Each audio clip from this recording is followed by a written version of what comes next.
This is Copper 90, and this is 10 of the greatest Premier League strikers, Part 2. Didier Drogba. In the Drog's first season at Chelsea, he scored 10 league goals as they won the title for the first time since black and white TV was something to get excited about. But that's not all he did. He dived. A lot. Yes, after the barbs of pundits and rival fans reached fever pitch, he became a striking colossus.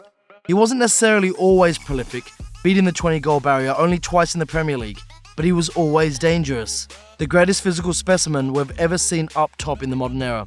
His battering of defenders and ability to bring others into play with that mix of brute strength and silk touch created countless goals for Frank Lampard and others, and he won the lot in blue and white, scoring 104 Premier League goals along the way. Robbie Fowler.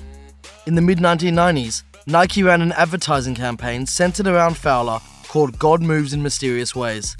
It looked lovely, but it was factually incorrect because there was nothing mysterious about what Fowler did. He just scored goals, loads of them. Tremendous in the air for a little fella, and with a left foot that could knock down walls, he had a touch that could make the finest of defenders look silly, and could also play the role of provider when he dropped deeper. For Liverpool, he was simply electric, and despite injury dogging him from the end of his first spell there and his time at Leeds and Manchester City, by the time he bowed out as a Premier League player after rejoining Liverpool, he'd scored 163 top-flight goals. Andy Cole.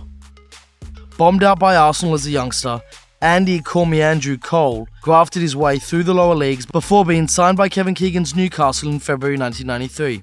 The rest, as they say, is history. By the time he left for Manchester United 2 years later, the man who stands third on the all-time list of Premier League goal scorers had scored 43 goals in 58 top-flight games for the Magpies, and him leaving caused near riots on Tyneside.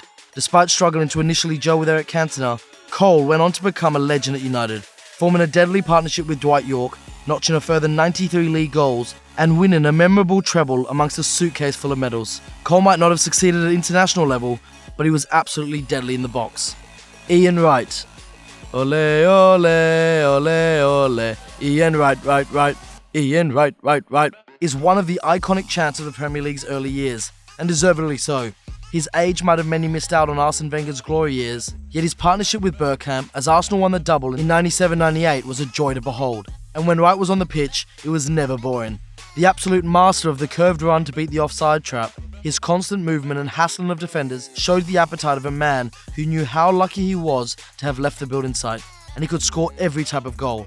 Arsenal's top scorer for 6 consecutive seasons, he remained second only to Thierry Henry in the club's list of all-time goal machines. Alan Shearer. On a recent Match of the Day, Ian Wright asked Alan Shearer what the 250 goal club was like. His reply, pretty lonely. And you can't really blame him for being cocky, because we would if we'd scored 260 goals in 441 Premier League games. An absolute phenomenon at Blackburn as a free-running striker who shredded defences with his all-round ability. He might have had to change his game as his knees deteriorated at Newcastle, but he remained adept with both feet, was tremendous in the air, hit free kicks that could rival Thor for power, volleyed like a god and was good as anyone in the box. Nasty when he needed to be, he loved the physical side of the game, knew how to bring others into play, and despite his dour reputation, was a true leader of men. Les Ferdinand.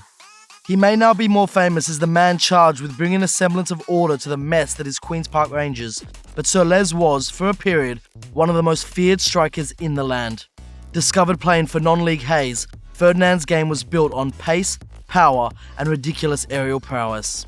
Prolific for QPR, he joined Kevin Keegan's Newcastle in 1995, scored 25 Premier League goals as the Magpies finished runners-up, and also won the PFA Player of the Year. Then Alan Shearer signed, stole his number 9 shirt, and, despite the pair forming a good partnership, Les was sold to Spurs at the end of the second season. He went on to play for West Ham and Leicester after leaving the lane, and retired with 149 Premier League goals to his name. Michael Owen. It's a shame what happened to Michael Owen, isn't it? The former cherubic boy wonder of English football, who retired in 2013 from the bench at Stoke City, unloved by supporters of any team he played for. It simply wasn't meant to be like this. A superstar schoolboy with jet heels and an iron nerve in front of goal, Owen was meant to be the second coming, and for a time he was. After scoring on his debut for Liverpool at the back end of the 96-97 season, Owen scored a further 117 Premier League goals over the next 7 seasons, despite frequent spells on the sidelines because of glass hamstrings. Put into sharp context just how bad his decline was, after returning from a single season at Real Madrid, Owen played a further 8 seasons in the league and only managed 32 more goals. Sergio Aguero. Do you remember Aguero's debut for Manchester City against Swansea? We do. We knew he was good. We'd seen enough of him at Atletico Madrid and knew he had an eye for goal, and we also knew he was married to Maradona's daughter. But we didn't realise just how good he was. Since that ridiculous 30-minute 2-goal and assist cameo, his level of performance has only been matched by Luis Suarez in the Premier League. And despite a consistent once-a-season injury, he's got the best goals-to-minutes ratio in the Premier League history. His low centre of gravity, appreciation of space, and ability to hit the ball with unnerving power and accuracy with minimal backlift make him, perhaps, the best number 9 in the world. We're lucky to have him. Ruud van Nistelrooy.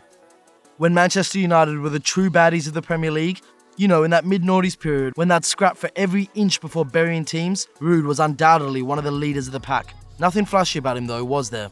Just goals, loads of goals, most of them from running inside the box, but loads of goals nonetheless.